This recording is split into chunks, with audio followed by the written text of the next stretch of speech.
Hello and welcome everyone, we Weeb Online, and today I'm gonna continue the story What If Naruto Became the Weapon of Evil Part 2. This will be the last part of this series. If you enjoyed this video, please give it a big thumbs up, and to watch more videos like this, subscribe to my channel and turn that bell notification on so you never miss an upload. Now wasting no more time, let's begin.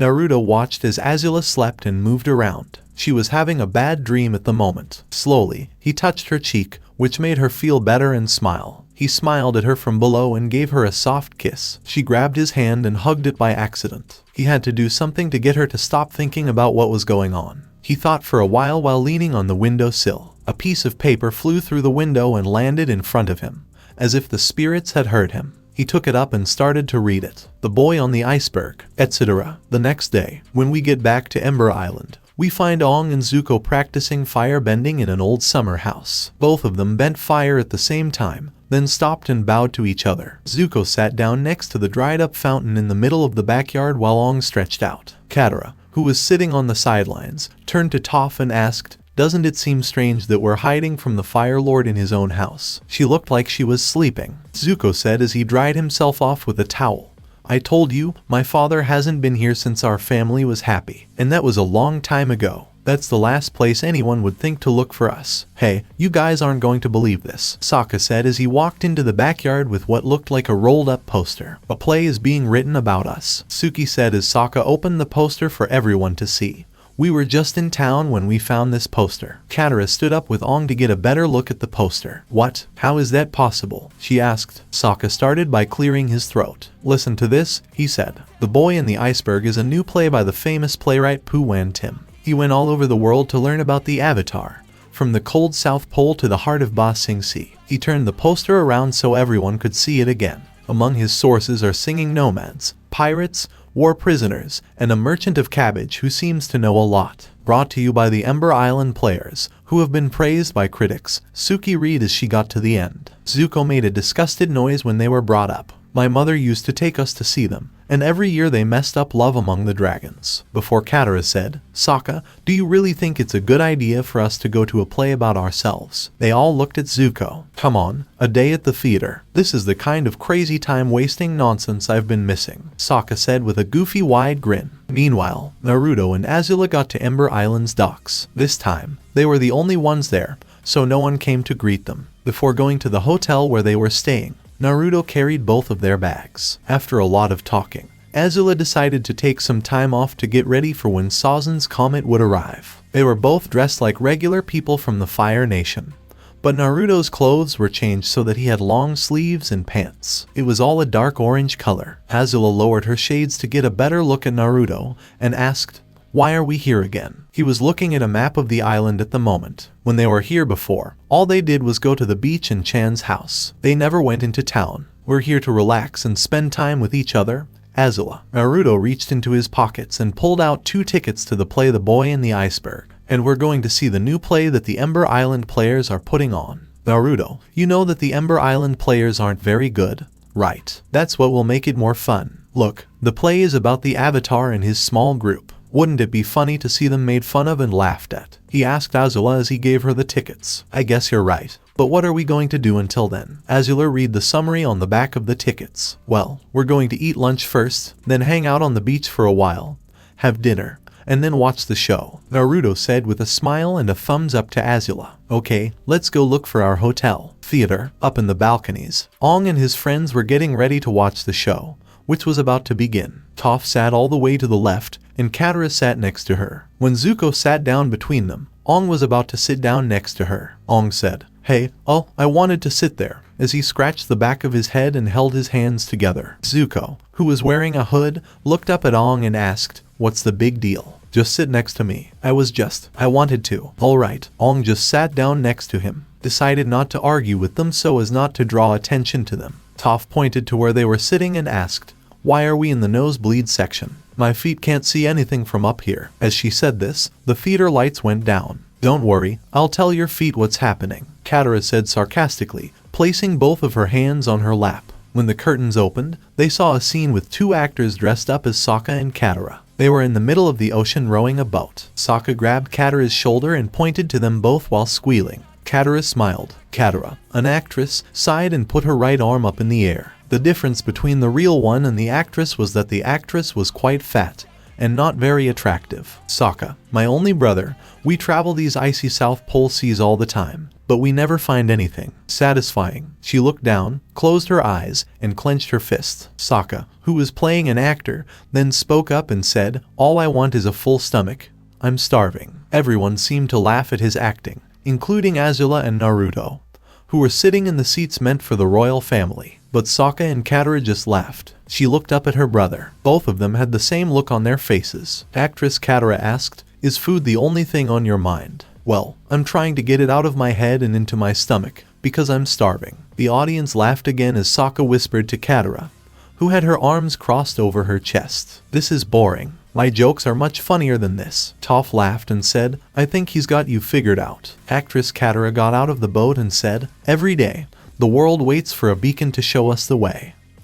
But none comes. Still, we can't give up hope, because hope is all we have. Then she broke down and cried on the side of the boat. And we must never give it up, even when we're dying. She started to sob loudly and buried her face in her hands. Katara said, well, that's silly. I don't sound like that. As Suki and Sokka tried not to laugh, Toph put both hands behind her head and said, oh man, this author is a genius. When the light turned on, there was the iceberg on the stage. Actress Katara said, it looks like someone is frozen in ice, maybe for 100 years. Naruto asked Azula, who was still giggling, am I laughing because I'm bored or because this play is so stupid that it's starting to look funny? Who knows? Sokka, an actor, asked, but who? Inside the iceberg, Aang's silhouette was easy to see. Who is the boy on the iceberg? Aang was smiling on the edge of his seat as actress Katara yelled. She made a chopping motion as the iceberg broke in half and said, water bend, Haya. Fog started coming out of the rock, and then a woman who looked like Aang jumped out and winked at the audience. A few people in the crowd applauded when Aang joined Katara and Sokka, who were both looking shocked. Actress Katara asked, who are you, frozen boy? The actress playing Aang was twirling around as she said, I'm the Avatar, silly. I'm here to spread joy and fun. Aang asked, wait, is that a woman trying to trick me? Just then, a funny version of Appa flew out from behind the iceberg, making sounds like a dog would. An airbender. My heart is so full of hope that it's making me cry bend. Actress Katara then started to cry again while holding actress Aang's leg. My stomach is so empty that it's making me cry, said actor Sokka as he grabbed actress Aang's other leg. I'm hungry. Then, actress Aang gasped as she put her arm around actor Sokka's neck and pointed into the distance, saying, but wait, is that a plate of meaty dumplings? Oh, where is that? As Aang sat down on the edge of the iceberg, she began to laugh. Did I mention that I'm a prankster who can't help himself? Aang's angry face made the crowd laugh. I'm not like that. I don't do that. And I'm not a woman. Oh, they nailed you, Twinkle Toes, Toph said with a laugh. On stage, a ship from the Fire Nation appeared with a fat version of Iroh, and an actor Zuko whose scar was on the wrong side. Prince Zuko, you have to try this cake. I don't have time to eat. I have to catch the Avatar to get my honor back. Actor Iroh said, well, while you do that, maybe I'll get another piece. As he began to eat the whole cake, you sicken me. They make me look stiff and not funny at all, said the real Zuko, and Katara's face showed that she knew what he meant. I think the actors did a pretty good job. What were you thinking? Actor Iroh said, let's forget about the Avatar and get massages instead. Actor Zuko yelled, how could you say that? In one of the air temples, the scene changed to the Avatar. It showed how she found Momo. Oh, look, it's a flying rabbit monkey. I think I'll call it Momo. Puppet Momo said, hi, everyone. I love you. And the crowd laughed out loud. Aang just sat back in his chair and began rubbing his temples. Ugh. The scene changed again, and actresses Sokka and Suki stood next to each other. Both looked like warriors from the Kyoshi tribe. Does this dress make my butt look fat? She asked. The crowd laughed out loud, and Suki tried to hide how much she was laughing. A man dressed as King Bumi stood on top of a pillar of earth and said, if you ever want to leave this place, you'll have to face riddles and challenges. Below him, the other actors were avoiding traps and other things. Why did you have to steal that scroll that makes water bend? Scene switched to when Aang was fighting pirates. Again, actress Katara cried out, it gave me so much hope. Before they got to where they were at the Northern Water Tribe, the scene changed several times. Before he kissed actress Yu, actor Sokka said, don't go, Yu. You're the only girl who's taken my mind off of food. Suki said, you never told me you made out with the moon spirit. but Sokka's tears made her stop. I'm doing my best to watch, actress Aang said. The Avatar is back to save the day. As the scene came to a close, as Aang and his friends deadpanning, the crowd cheered and whistled. It was the break between acts, so Naruto took Azula out to get something to eat. Naruto said as he looked for a good food stand, "We have to hurry or we'll miss the next scene." Azula laughed at Naruto and asked, "Don't tell me you're actually enjoying this." "I'm not enjoying it. But if we don't watch it all the way through, it will be a waste of time." Naruto turned the corner before stopping.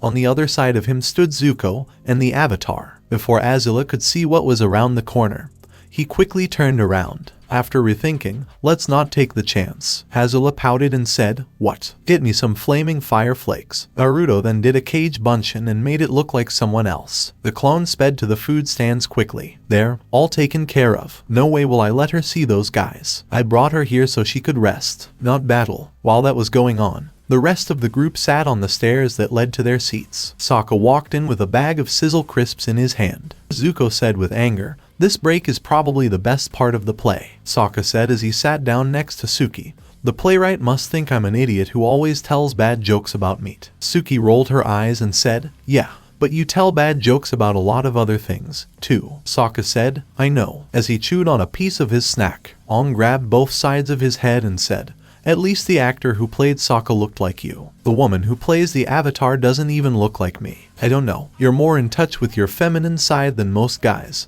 Toph said, making Aang growl in anger. "Calm down, Aang. Those aren't true depictions. It's not like I'm a preaky crybaby who can't stop giving overly emotional speeches about hope all the time." No one answered. "What?" Aang scratched the back of his neck and said, "Yeah, that's not you at all. Listen, friends, it's clear that the playwright did his research. I know it hurts, but what you're seeing on that stage is the truth," Toph said. As soon as the next scene started, everyone took their seats. Actress Katara said, "Well, here we are in the Earth Kingdom." As Sokka and Aang stood next to her, actress Aang said, "I should look around to see if I can find a teacher who can teach me how to bend the earth." She then took out a small glider and flew off stage. Toph said, "This is it. This is where I come in." The actress landed back on stage and said, "I flew all over town, but I couldn't find a single earthbending master. Here it is," Toph said as she leaned forward in her chair. The rock prop in the middle of the stage went up all of a sudden when a big man lifted it from under the stage. He threw the prop off stage as he said, "You can't find an earthbending master in the sky.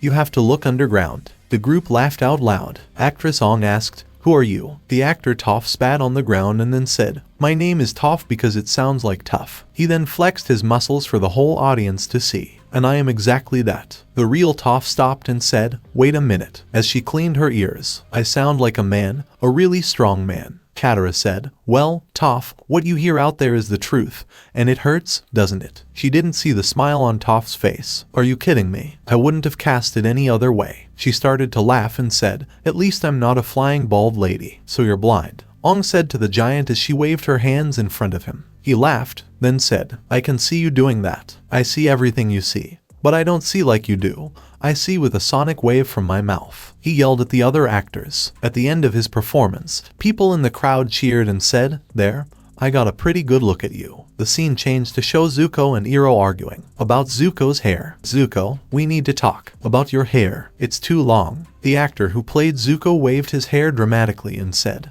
"Maybe it's best if we split up." Then, the two actors left the stage on opposite sides. Again, the scene changed. "What are you doing here, my sister Azula?" When her name was called, Azula sat on the edge of her seat. "You caught me. Wait, what's that?" "I think it's your honor." Everyone turned to where Azula was pointing while she went through a trap door. "Where?" asked actor Zuko. The group turned around and Katara said, "She got away." "But how?" Naruto looked at Azula, who looked like she didn't know what to say. "Is she angry?" The scene changed to when Azula was drilling into the outside walls of Ba Sing Se. Everyone in the crowd was starting to look bored. The next scene was hard to understand, which made Zuko say something. "Did Jet just die?" "You know, it wasn't clear at all," Sokka said. The next scene, in which Zuko and Katara flirted with each other, made the real Zuko and Katara feel awkward. So Aang got up and left. "Can you get me some fire flakes?" Sokka asked as Suki leaned on him. "And fire gummies." "Forget it. I'm going to get something to eat," Naruto said. "What about you, Azula?" she asked. "Right," Naruto said, and then he got up and left. Aang was standing on the balcony looking out at the sea when he heard someone coming. He didn't even bother to look. Is this the snack bar? Nope. Another dead end. Naruto saw a figure under the balcony light and called out to him. Hey, do you know where the snack bar is? The figure sighed and turned. Yeah, it's over. When Aang saw him, he took a fighting stance right away. You, I should have known that the Fire Nation would send you to kill me and my friends. Whoa, hold on there, Avatar. Let me clear things up. First, the Fire Nation does not train or hire assassins. None of the nations do anymore. Second, I'm on a day off with my girlfriend, so fighting is not on my agenda tonight. Third, I saw you and your friends during the first intermission. So if I was sent here to kill you, you'd already be dead. Lighten up. Naruto walked up to Aang. Besides, I'm not on the battlefield, and I usually don't mix work and play. Oh, and fourth, Naruto moved so quickly that Aang didn't even notice until he felt cold steel on his neck. It's pointless to fight me. Naruto laughed at the look on Aang's face. He put the knife down and put it back in his sleeve. See, I could have killed you right then, but I didn't because I wasn't told to, he said. And his crazy grin turned into a friendly one. Now, why don't we talk for a bit? We both know we're not going back in there, he said, pointing to the main hall. Naruto laughed, but Aang still had a serious look on his face. Aang asked, why didn't you just kill me? Or kill me in the beginning? You're supposed to be a demon, right? Naruto flicked Aang on the head. His face showed a kind of playful irritation. Aang, use your inside voice. We're not in a marketplace. And to answer your questions, I already told you I'm not under orders. Get that through your thick, bald head. And yes, I am a demon, Aang. Probably the most powerful being on Earth right now. But that doesn't mean I should be killing all the time. He smiled and asked, who told you about me? Zuko. Aang shook his head and said, Avatar Roku. The Avatar who was here before me came to me in a dream and told me to be careful of the man with crimson eyes. As he walked back to the main hall, Naruto asked, is that right? Well, it was nice to meet you, Avatar Aang, he said. I hope we never see each other again. Oh, and just so you know, Ozai is not someone you should be afraid to try to beat. Yanni. He left just as Katara came out on the balcony. Are you okay? Naruto walked back into the viewing box with a bag full of fire flakes and ice cream. What did I miss? What did I do? He asked as he gave Azula the ice cream. The Avatar got better. They attacked the Fire Nation and were pushed back, and now they are showing what would happen when Sazon's comet arrives. Miss, you're having fun, right? SSHHH. It has already begun. Things were not so different on the other side of the theater. Sokka stood up and stretched. Well, he said, the plays are over since the past has already caught up to the present. But Suki pulled him back down. Look, the plays aren't over yet, but the play should be done, unless this is the future. For some reason, a strange, flashlight-like light covered the bottom half of Sokka's face. Naruto didn't really watch what happened next. He and Aang were staring at each other from across the theater. Aang was sitting next to Sokka and Suki. Naruto smiled and waved at Aang, which made Aang look away. Why is everyone so tense these days? So there's a war. So what? During the Fourth Great Shinobi War, I was able to live a pretty normal life and had time to relax. These people need to learn how to let go. Azula and the crowd cheered when the Avatar and Zuko died. Naruto looked up at Azula, who was clapping and cheering, and was about to say something when he felt something hit him. I didn't play in the play, did I? Nope, Azula said, still clapping with the crowd.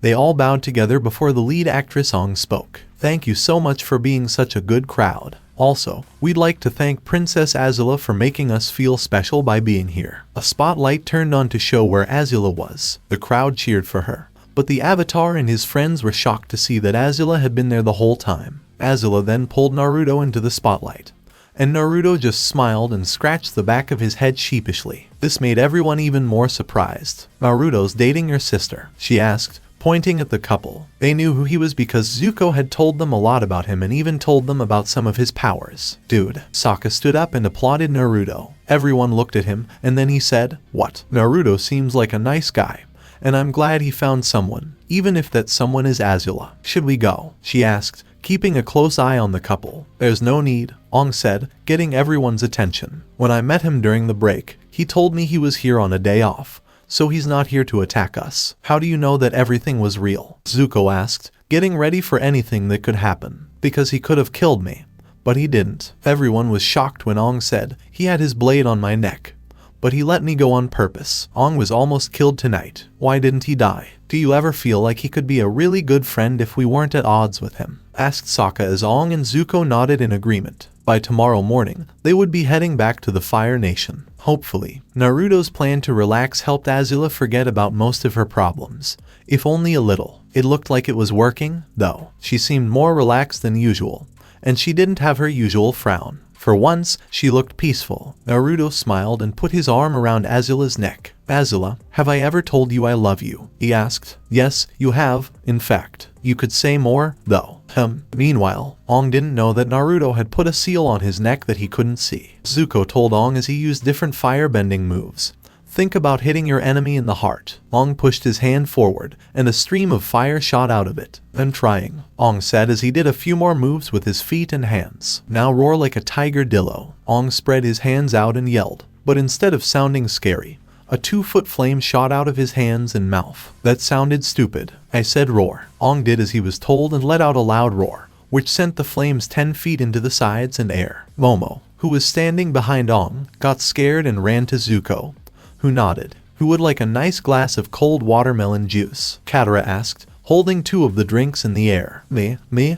Aang started running toward the house, but Zuko grabbed him by the collar and pulled him back. "Hey, your schoolwork isn't done yet." Aang probably didn't hear him because he kept running. "Come back." Zuko lifted Aang a few feet into the air, which stopped the avatar. "Zuko, just chill out. What's the big deal?" Suki asked as she stood next to Sokka, who was also drinking watermelon juice but looked very confused. "Fine." As soon as Aang landed, he was already halfway to Katara. "If you want to hang out all day like a bunch of snail sloths, go ahead." He left and headed for the beach. Sokka looked up at his sister and said, "Maybe Zuko is right. Sitting around all day in the house has made us pretty lazy, but I know exactly what to do to fix that." Sokka took off his clothes right away, showing that he was wearing swimming shorts underneath. Soon, everyone, including Zuko, was dressed and running down the beach. Meanwhile, Azula was sitting on top of her bed, thinking. Her father, Fire Lord Ozai, had just made her the next Fire Lord since he was going to be the new Phoenix King,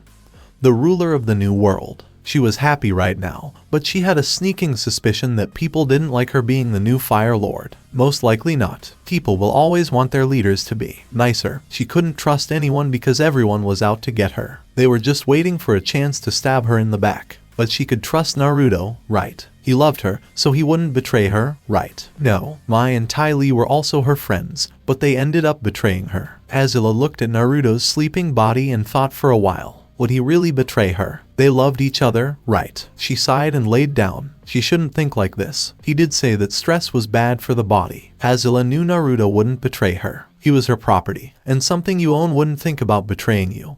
Just like a dog wouldn't bite its master's hand. If it came down to it, she would just beat him and put him in another prison. She didn't need a broken tool, so it was good that Naruto was so helpful to her. Island with a secret. Aang was surprised to find out that the island was actually a very large and rare lion turtle. He was even more surprised to learn that there was something called energy bending and that he now knew how to use it. He just had to do one more thing. Aang sat down on the ground and began to meditate. Soon, the spirit form of Avatar Kior appeared in front of him. The first avatar smiled and said, "Ah, Avatar Aang, what a nice surprise. I need your help, Avatar Kior. You're the only one who knows how to do it." "What's that, youngster?" he asked with a serious look on his face. "Naruto, how did you beat the demon? I had hoped that the prison I made for that being would last forever." "Avatar Aang, you should know that even with all my powers and the help of a lot of friends, it was hard to hurt that monster. Energy bending would only make him weak for a very short time. You only have that long until he gets back up.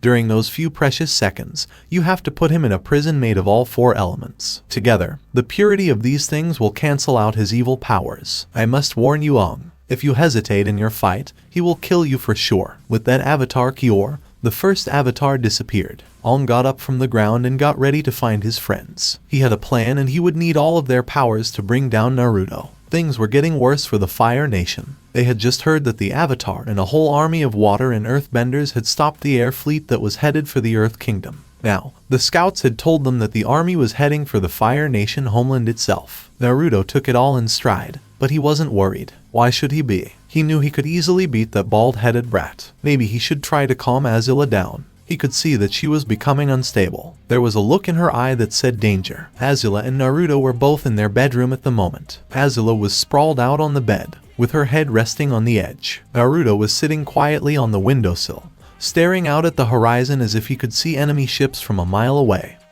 Which he could. Azula let out a loud sigh, which got Naruto's attention right away. I'm bored. Naruto, make me laugh, Azula said as she got out of bed. Well, what do you want me to do? Naruto asked with a playful grin on his face. He could easily tell what she was thinking from the way she looked and moved as she got out of bed and walked toward him. Why don't you? She started, wrapping her arms around Naruto. Take off that stuffy armor, and Azula was cut off when a guard burst through the door. What the hell do you want? Azula yelled. She didn't like it when people barged into her room. She looked at the guard menacingly as smoke started to come out of her clenched fists. If the guard didn't say something now, he'd be dead in a few seconds. Fire Lord Azula. Boiling Rock was attacked, and the prisoners got away. The Avatar and his army, they said. At that point, he was so scared that he was about to wet himself. It didn't help that he could see electricity running through her body. Get out now. The guard ran as fast as he could and was soon on the other side of the palace. At that point, Azula started to scream and swear non-stop.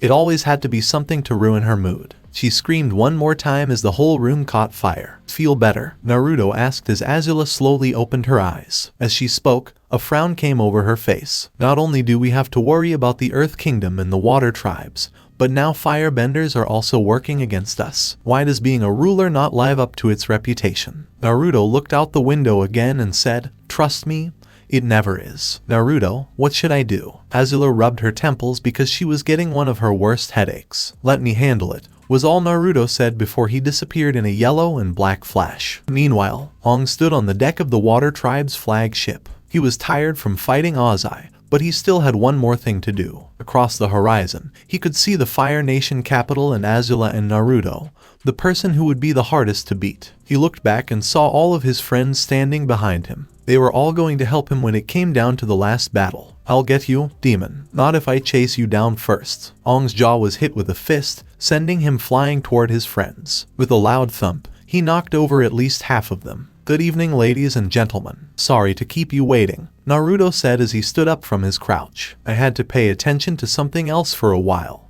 but now I can give you all my full attention. He lowered himself into a taijutsu stance, which no one knew what it was anymore, and spoke one last time. Okay, who's ready to die first? Naruto dodged and weaved through waves of fire and water. With his superhuman speed, it was easy for him to avoid the attacks. He dodged another wave of fire when something wrapped around his leg. When he looked down, he saw that the metal floor had crumpled under his feet and stuck him there. Oh, metal bending. I have never seen that before. He got his feet out of the trap easily, but then he was hit by a wall of flames. As he fell to the ground, water splashed on him and quickly turned to ice. Naruto laughed before he burst into flames. The ice soon melted and he slowly stood up, looking at the faces of his enemies. Aang, Katara, Sokka, Zuko, and Toph stood in front of him. Iroh and a few faces he didn't know stood behind them. You're outnumbered, Naruto. Surrender, and we'll be easy on you, Aang said as he and the rest of his friends got into a fighting stance. Baka, did you forget what I am? You kids really think you could beat me? He raised both hands to show that he was holding 6 tri-kunais between his fingers. Let me show you a small part of my powers. He threw the deadly blades and was gone in a flash,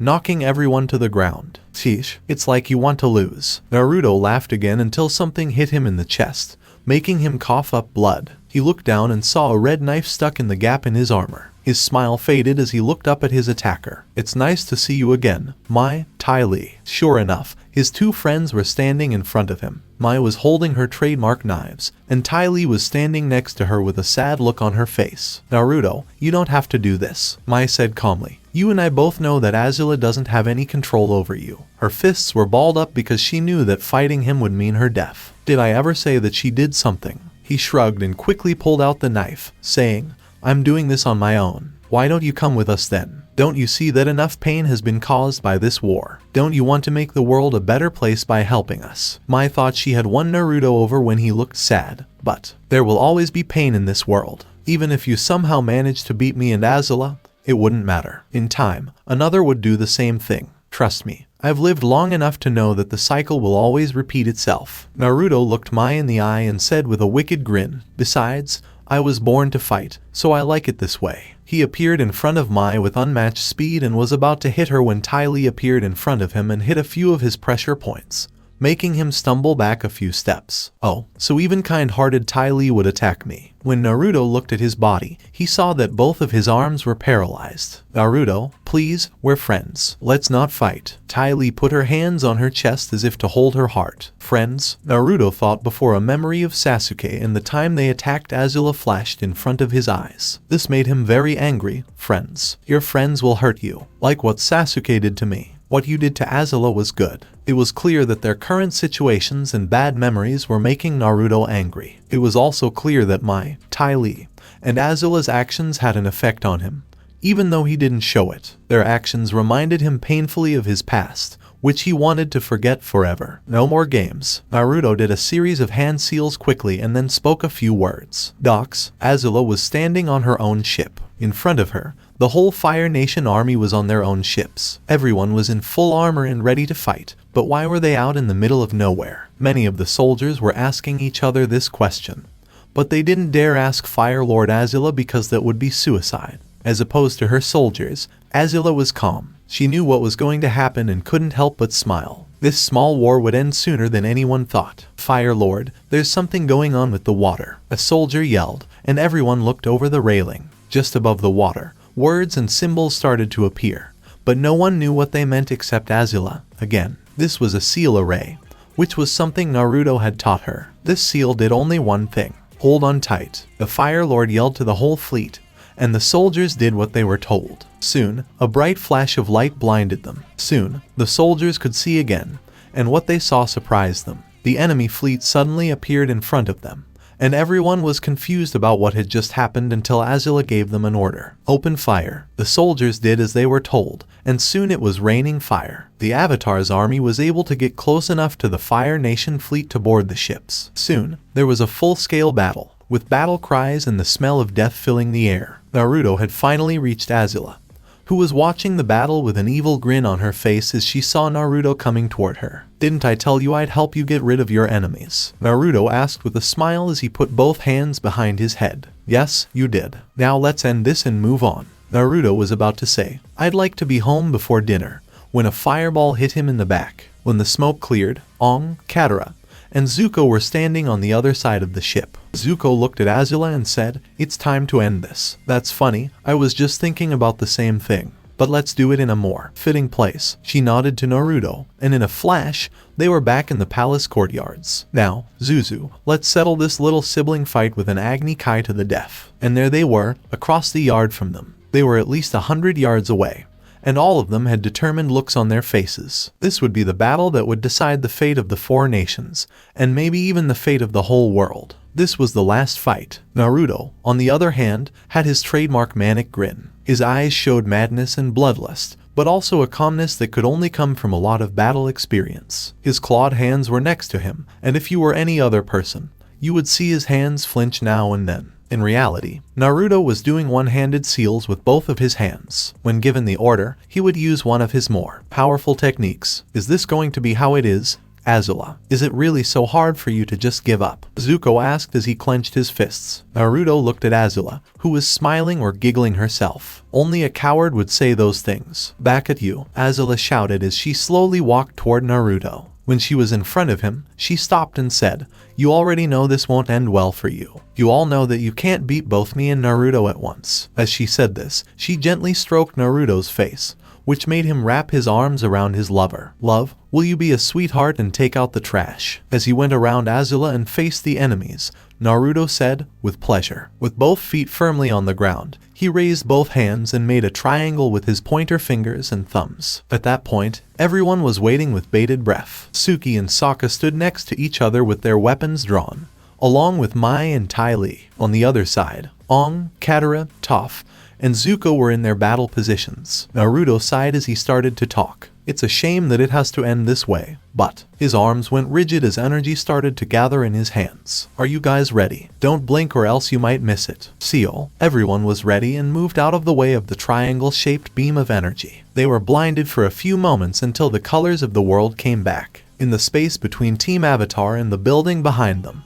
there was a huge triangle-shaped hole in the ground. Hey, you shouldn't have moved. Naruto whined and waved both arms up and down in a very silly way. This made Aang angry that they weren't being taken seriously, so he hit Naruto. Stop being silly. For once, really fight us. Oh, you really want me to fight? Huh. Everyone shivered when they saw Naruto's smile get wider. Fine, I'll fight you seriously. In a second, Naruto looked deep inside of himself and summoned the pure form of the chakra's Kyuubi. In another flash of light, Naruto had changed into what can only be described as an ethereal being. His body was covered with pure energy and various markings appeared on his body. He looked at himself and said, "It's been a long time since I used this form." He looked at his right hand and suddenly flicked it, causing the ground to shake. Naruto slammed both of his fists into the ground at the same time, making a fissure. The fissure raced towards the avatar, and when it was just a few feet away, spikes of earth shot out of it. They raced towards the group, but were stopped by Toph's stone wall. Quickly, Naruto pushed both of his hands forward,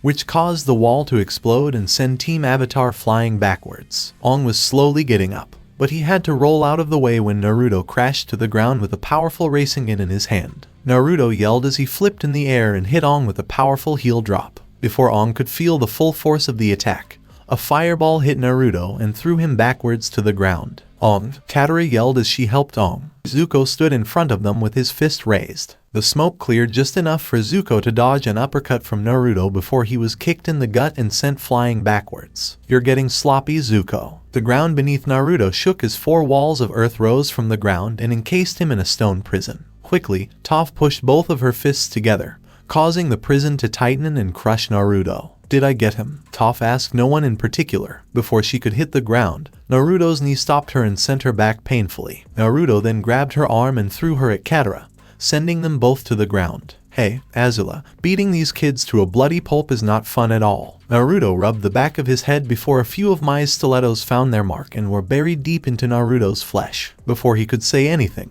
Ty Lee had rushed in and was successful in cutting off his chakra. He stumbled back and was met by Suki's sword. "Do you think that would really kill me? What don't you get about the word immortal?" Naruto broke the sword in half with little effort and grabbed Suki by the neck. As if she didn't weigh anything, he lifted her high into the air and prepared a Rasengan in his other hand. "Goodbye, Kyoshi warrior." Suki, Sokka screamed as he watched the deadly ball of chakra and air move toward his girlfriend in slow motion. But just as the ball of death was about to hit her, something hit Naruto and knocked him to the ground, saving Suki from certain death. "Naruto, your fight is with me," Aang yelled as he got into a battle stance with his glider in hand. Aang didn't even give Naruto a chance as he started to attack Naruto with air, water, fire, and earth attacks at the same time. Naruto, to his credit, didn't even move an inch from where he was standing. His red eyes were fixed on Aang's form through the growing dust cloud. At the end of it all, Aang was on his knees, sweat pouring down his face. He was visibly shaking from exhaustion because of the all-out attack on Naruto. His eyes were half closed,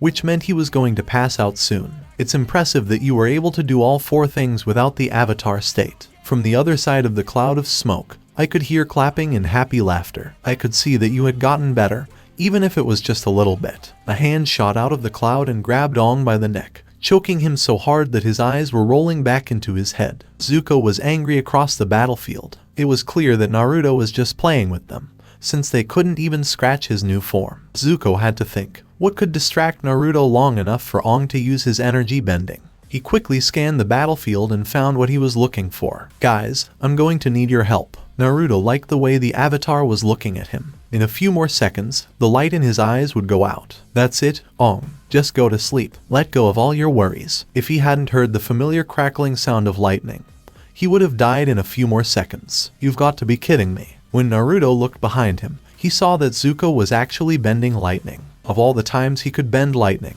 he was doing it now. Zuko wasn't aiming for him, though, based on how his body was positioned. "Damn, Azula, be careful. Reikiri." Zuko's lightning was cut in half in an instant, sending it away from a stunned Azula. "Damn it," thought Naruto as he tried to move towards Zuko but was unable to. He looked down and saw that his legs were encased in a mixture of rock and metal. Before he could move, 2 rock pillars caught both of his hands and spread them apart from each other. "Aang, do it now." Aang didn't wait for the smoke to clear before charging at Naruto in his avatar form. His whole body was glowing green, and he punched Naruto in the head and stomach. "This is it," Aang shouted as green light filled the entire palace. As soon as the light came out, it started to go away, revealing Naruto and Aang still frozen in place.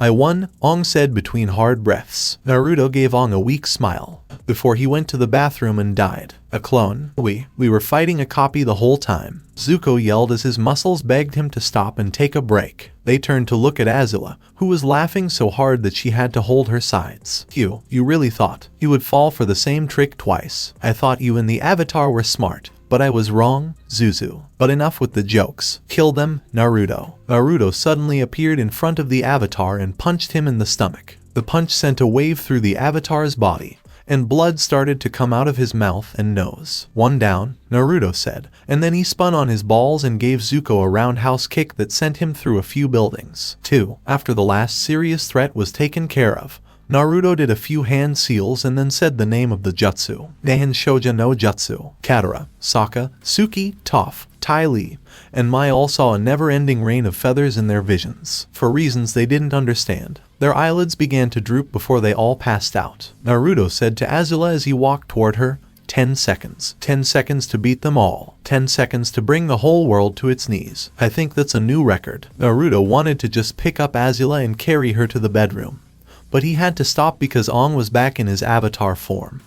With the spheres of fire, wind, water, and earth surrounding him. We cannot allow this. We will not allow the world to go dark. Naruto's hand stopped the deadly ball of elements from getting to Azula. He looked into Aang's bright blue eyes and laughed. You won't give up, do you? He raised his right hand and made a normal Rasengan. Looking back at the angry avatar, he smiled and said, I bet this palm-sized attack could wipe out yours. Rasengam. The attacks met head-on, and for a moment it looked like they were even. But then Naruto's Rasengan started to break through Aang's defenses. This is the end, Avatar, he yelled. Naruto yelled, and with one last push, he cut a bloody, gaping hole in Aang's chest where his heart should have been. When Aang started to vomit blood while still stuck on Naruto's outstretched arm, Naruto smiled. Goodbye, you sad avatar. Naruto threw Aang into a pile of rubble a few feet away, then went back to Azula's side and said, Now that everything is over, why don't we celebrate? He put his arm around Azula and then went to the palace. Oh wait. Naruto stopped in the middle of his step and turned to Aang's body. He quickly made hand seals and called out the name of a familiar jutsu. Katen, Gakakyu no Jutsu. Naruto stood there for a few seconds and watched Aang's body burn before he turned and left. After 10 years, Azula stood on the podium and looked out over all of her people. She smiled and raised a delicate hand to quiet the crowd. Today, Azula said, letting her voice reverberate through the crowd,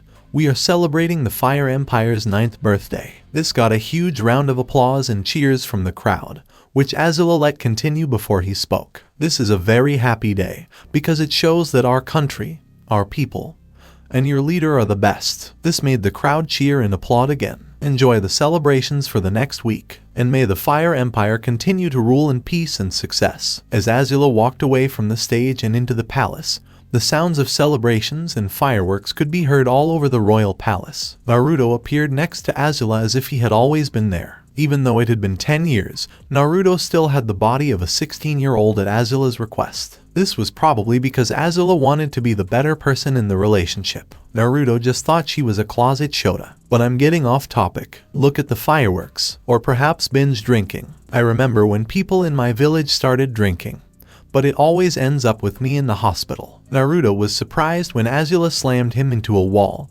and said 2 words. Shut up. With that, Azula started kissing Naruto passionately, running her hands through his hair and grabbing handfuls of it now and then. Naruto couldn't help but run his hands inside Azula's robes. She had filled out nicely. She still had her slim figure but was taller than Naruto by at least a foot. Her body wasn't overly muscled but still looked fit. Her assets also grew to a point that would have made Hinata blush. Oh, Azula, you are so bold. Azula started to kiss Naruto from the back of his neck down, but she stopped when she saw his pants. I told you I didn't like belts. A hand stopped her before she could go any further. It was Naruto's. Why don't we keep going in the bedroom? As they walked into the bedroom, they saw Mai, Ty Lee, Katara, Suki, and, to their surprise, Toph. After the battle, Azula told Naruto to brainwash these 3 girls. Naruto couldn't help but feel left out when Azula chose her little over him. But that didn't mean she wasn't loyal to Naruto. In fact, Azula was very loyal and overprotective of him. She would always bark at any women who looked at Naruto that way and always made it a point to show him off to others. Naruto watched as all the girls crowded around Azula and kissed and caressed her. Naruto just stood by and waited for his turn. Thinking back, Azula wasn't kind to everyone. Zuko and Iroh were locked up in the deepest part of the boiling rock, where the sun couldn't even reach them. Her father was probably already dead or something. As for the other rebels, Azula made sure to make an example of them by burning them alive in public. Yes, everything was fine in the world, and Naruto was still able to fulfill his dream of becoming the Hokage. Just like the other Hokages, he worked for the Fire Empress. Naruto saw Azula's bare back and smiled. There was a seal array on her back that no one could see. It was a version of a time-space jutsu that Naruto had made. If you wore that seal, it meant that you were immortal. Naruto made sure it was perfect, and the end result would be that he and Azula, and maybe the girls too, would rule the world for the rest of eternity. On the side, there would be parties, orgies, and anything else that came to Azula's mind. Naruto's ability to change forms meant that he could play out Azula's fantasies, which was usually fun. "Why don't you come along, my love?" Azula's soft, seductive voice broke Naruto out of his thoughts. He looked up and saw his lover and the girls waiting for him on the bed. "It's about time things got better for me. And I hope you enjoyed the series, and to watch more series like this, subscribe to my channel. Till then, we weeb offline.